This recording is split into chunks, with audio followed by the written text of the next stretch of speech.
Hi, this is John Barnes, and you're listening to Kop On. Welcome to Kop On Podcast, you sugar sweet trifle.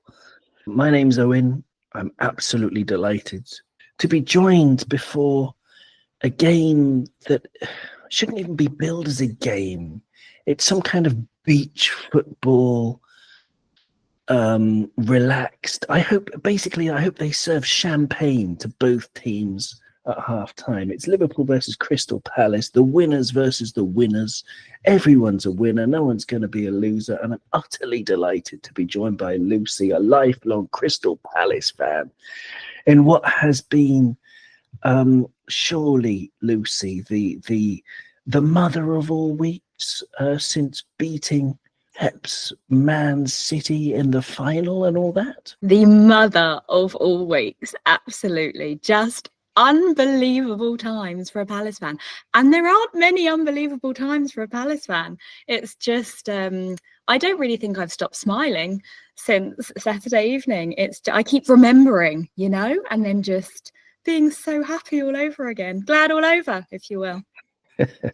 How many times have you looked at fan reactions and highlights and, have you watched the whole game back? Some people like doing that. I don't know.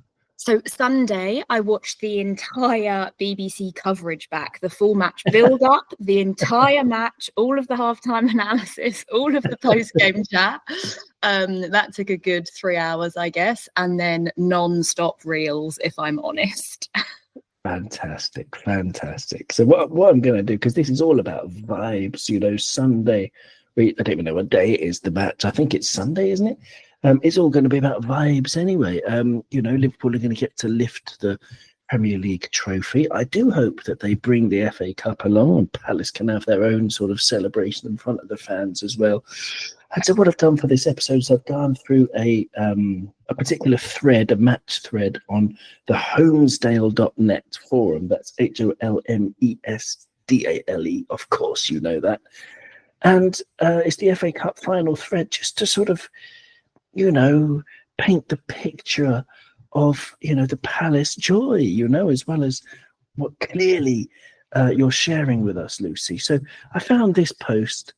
Actually was written yesterday, as we're talking now. This is the 21st of May as we're recording this. I don't know what day it is myself. Oh, it's Wednesday. Okay, so this was written yesterday by someone called Sam Pryor. And Sam wrote, and I quote, 3 days later, and it's finally starting to sink in. What an incredible day. I've watched the entire coverage, like you, Lucy, twice from the ITV and BBC. So you've got some catching up to do. Both times, the tension still gets to me, and it feels like City are going to score at any moment. But they didn't. Our defending was absolutely epic. There were so many recovery runs, blocks, last-ditch tackles that I didn't quite appreciate when it was live. And he goes on and he says, what a day for Palace fans. We've all witnessed something that we will never, ever be able to replicate. Our first ever piece of silverware. Who knows what comes next, but these are memories that will never be taken away from us. To all the team and staff, you've given us something truly special. Instant Palace legends in my eyes. I'd better stop here or I'll start crying again. COYP.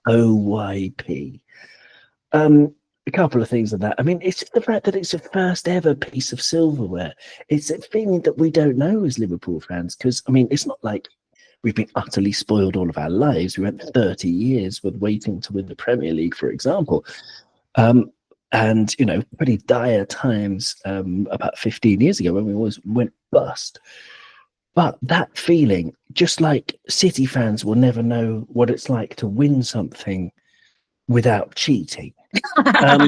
Liverpool fans don't know what it's like to win something for the first time. And it's just like, take me through it. Like, your hopes like 5 years ago, 10 years ago or something, as a Palace fan, of, the ups and downs that have led to this, even earlier in the season. Yeah. We were rubbish earlier in the season. Yeah.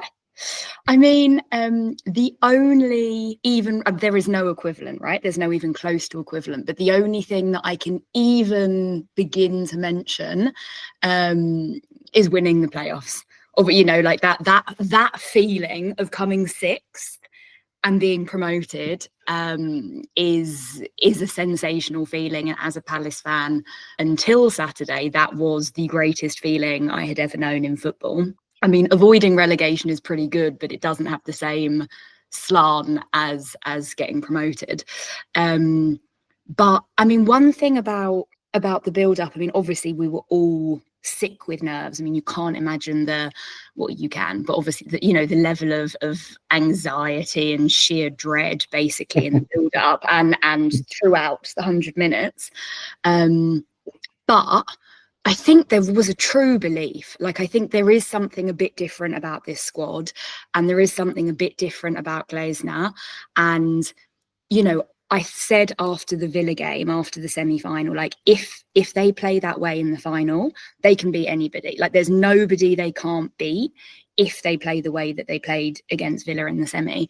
And so I think there was the line I was using with my fan. We always say as Palace fans and as England fans, I guess as well, it's the hope that kills you is kind of always the motto. And as we were getting closer and closer, we were saying, this is now dangerous levels of hope. Like, we're really starting to believe that this could happen. But yeah, I mean, it's such a, from my perspective, which is obviously extremely biased, it's such a huge club. It's such a somehow I think of it as Palace as a staple of British football. Like, it's such a big club, and it's kind of wild that we've never won anything. But that also goes down in Palace folklore, right? That's the legend of the 1990 final of, like back in the days of the replay and Ian Wright and all of this. I mean, this is like, that's so much goes into the heart of what it means to be a Palace fan, and that almost and never quite and not quite managing. And if you think back to like almost administration and, I mean, it's not that long ago that Palace wasn't sure to keep existing.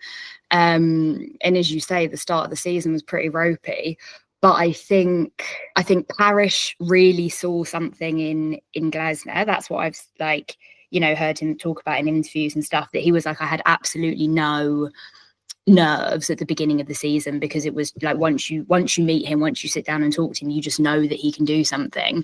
And what Glazner said was that like it was no surprise that the first 8 games of the season was such a nightmare, because we hadn't had a pre-season, because so many of the squads relative for Palace, so many of the squad had been involved in internationals, in the Euros and in the Latin America, and so they didn't have a pre-season, they didn't train together. And he was like, it's very normal for me that we lose matches when we haven't trained together, we haven't had a pre-season. So I think that kind of logic was there, but obviously you don't know that from the outside, right? You don't know that as a fan. You don't have this is the beauty of hindsight. But yeah, there's just such an aura around this particular team, and I think Glazner's like such a cool guy. I mean, I didn't know, there was a couple of weeks ago, I don't know if you listened to it, that Jake Humphreys podcast that's like about success, or it's not specifically sports related, but he interviews a lot of sports people about like how they became so successful, or their kind of secrets for success or path to success or what have you. And they did one with Glazner, and he was talking about his brain hemorrhage and about his... Oh, wow, I didn't hear that. Wow. He had a brain hemorrhage, and that kind of was what ended his career as a player. And he nearly died, and he had this whole kind of epiphany about what matters in life and what football's really about, and about, family and community and the connection with fans, and actually what football means for people rather than, trophies or silverware or blah, blah, blah. And the guy just seems to be such a good guy. And I think there's such a... Yeah, they're just obviously, he was saying in the podcast that what he's one of the things that this was obviously way pre the FA Cup final, but one of the things that he's proudest about with the squad is like when they do stuff, like they organise stuff together. They had like a training session when they had like a barbecue afterwards or what have you, and there was like certain times to it, he kind of realised afterwards, an hour later or what have you, that everyone was still there. Like they'd chosen to stay and to hang out together. Like they want to hang out together and spend time together, like they're actually mates and they get on, and it's not like coming into work. Like they really enjoy being there and enjoy being together. And I think that feeling like you felt it more and more like over the last 6 months, I guess. I mean, you didn't really perceive that from, you know, the beginning of the season as a fan from the outside. You didn't perceive it so much, but like it's been building and building, and it really felt like something special was going to happen. So like on one hand, it's like, oh my God, I cannot believe it. And on the other hand, it's like, I truly believed that we could. So yeah, it's just great. But staying with that feeling, like you're there before the match, because I found another great post from this forum by someone called Becky, who's a moderator on that forum, and she's replying to someone who was this is all pre-match, right? Someone who was alone on their oil tanker stationed off the coast of North Africa, and decided to fly a Crystal Palace flag from this oil tanker that was in the middle of nowhere. And Becky replies and she says, "I'm here too, all on my own, the Palace flag flying outside, and living on a retirement park, as Becky does. They all think I'm nuts. I literally have been feeling sick for the last half hour with the anticipation." And she goes on to say, "I'm off to put the kettle on and have brackets another fag," which means cigarette for those of you who don't know, "have another fag to calm the nerves. But our end of Wembley is looking good."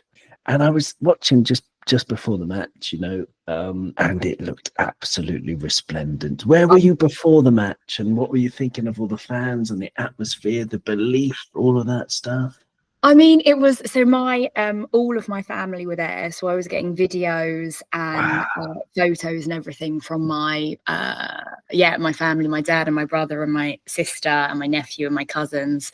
And I mean, it just, there's been so much build up about the way that the fans were going to manage it, right? We knew it was going to be amazing. There'd been so much about the fundraising for the TIFO for the semis, and we knew, you know, like this, it's something really special actually about Palace. And I think you know, I think there's been a lot of kind of discussion afterwards as well about how Palace is somehow in the UK basically as close as you get to a Keats club, you know, these like community, whether you have the kind of ultras in Europe and in Germany, and it's really about like the fan communities and the fan ownership and the fans kind of being at the heart of the club. And I think certainly in the Premiership, I think Palace is pretty much as close as you get to that kind of fan culture. So like it was obviously gonna be amazing. But it was, you know, it was so funny, like the just, you know, even when you watch it back, like the volume of noise on and the whole way through the game, you know, like you basically you wouldn't even know that there were Man City fans in the stadium, right? Like it was just the whole way through from start to finish, and obviously way before, you know, each whistle, like just the constant sound coming from the Palace fans and the flags and the tifo and everything. Like it was just so well organized and so, I mean, just so like so uplifting and so joyful and so like, you know, I think just everyone was so excited and so happy, and I think there was just such a positive buzz around it, you know. It just seemed like there were no nasty bits, no negative feelings, no, just like real pure joy and delight and happiness and positivity around it. And yeah, I think it was just vibes, as you say. Great. No, that's wonderful stuff. And you must have seen some wonderful, original content from the family. That's wonderful. And the match itself then, I mean, it was a hell of a match. There's so much to talk about, but a very simple question. What was, for you, the best moment of the match? Penalty save. And there was a moment around 60 minutes. It's funny because I've gone back obviously to all of my messages, all of my WhatsApps, and there was around 60 minutes that I sent a message to about 5 different people, and I said, we're going to win the FA Cup. Like there was just this, you know, and I think in the the first half was somehow what, you know, where the action was, where the goal was, where the Henderson, everything, all of the kind of big discussion points were somehow in the first half. But in the first half, I thought it was really anxious for me, right? It was really like, you know, they had obviously so much possession, but I thought they looked quite dangerous in the first half. You know, I didn't feel comfortable, whereas there was one stage in the second half where it was just like, oh, it's just not their day. Like, it's actually not going to happen for them. Like, this is just Palace's day. Like, it's just working for us. Everything that we're doing, the movement, the flow, you know, and we don't need the possession. It's not about, you know, we know how to do this. They are clearly comfortable, confident. No one's panicking. No one looks fussed that they can't get the ball. Like, there was this moment where it was really like, oh, we're actually going to do this. Like, this is actually going to happen. But the penalty save was, yeah, like an unbelievable moment. And that was really like, okay, it's just all going our way. And the obvious question then, should it have been off? I mean, that's a yes. Yes, obviously it was the red card. But in the grand scheme of football karma, Palace deserved to still have him there, I would say. But yes, I mean, obviously it was a red card. Because I was surprised though, because I don't, you know, I've watched Palace a few times this season, but I always pay attention to the brilliant outfield players, especially Mateta and Eze, unbelievable, and Wharton as well. Yeah. You know, the classy, you know, all the classy players you've got, and Munoz. Yeah. God, wow. God, he had a game, didn't he? He did, but he's impressed me every time I've seen him. But I've never really paid too much attention to Mark. Life. Mark Gahey. Mark Gahey, yeah. I mean, somebody asked me earlier, a French person asked me earlier, if Konate left Liverpool, who would you get to replace him? Which is a very hard question. But Gahey was on my list, absolutely. He's a very, very solid defender. But Dean Henderson, I mean, you know, on him, all the Palace fans that I've read and heard on, you know, since the cup final, have all been raving about how brilliant he's been all season. Is that after that game? No, he's literally been brilliant. No, he's been fantastic. Yeah.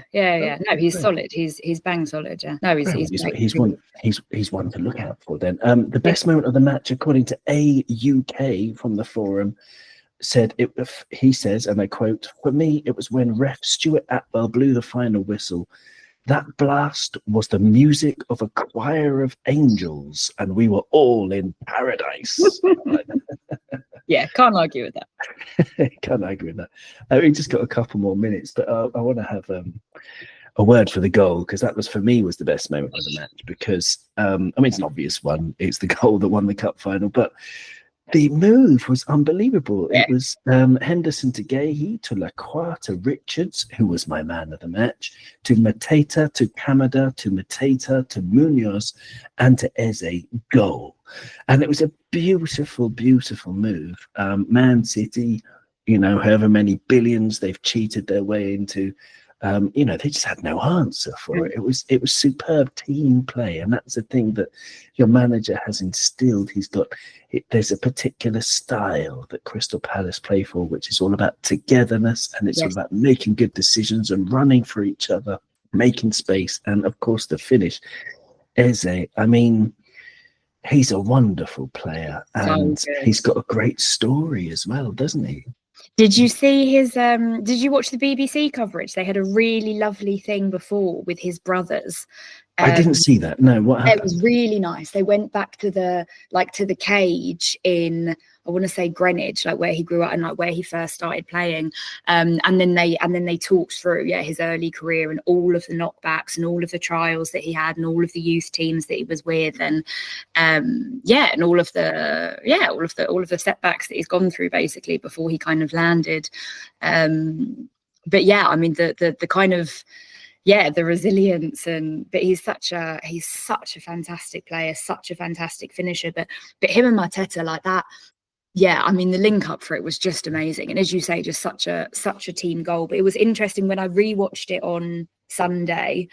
I don't know if it was just the but the way that the BBC filming of it was, you could like immediately because it came from a goal kick, right? It came out from the back, it came out from Henderson, and you could see as they were getting ready for that goal kick that the camera went to Glazner on the sidelines, and he was like frantically giving them direction, and so when when it's your second time watching it and you know that the goal is going to come, and you just see this 1 second shot of him and he is literally telling them where to go, and then you see it go one by one, and it's like, oh wow, that was literally the playbook.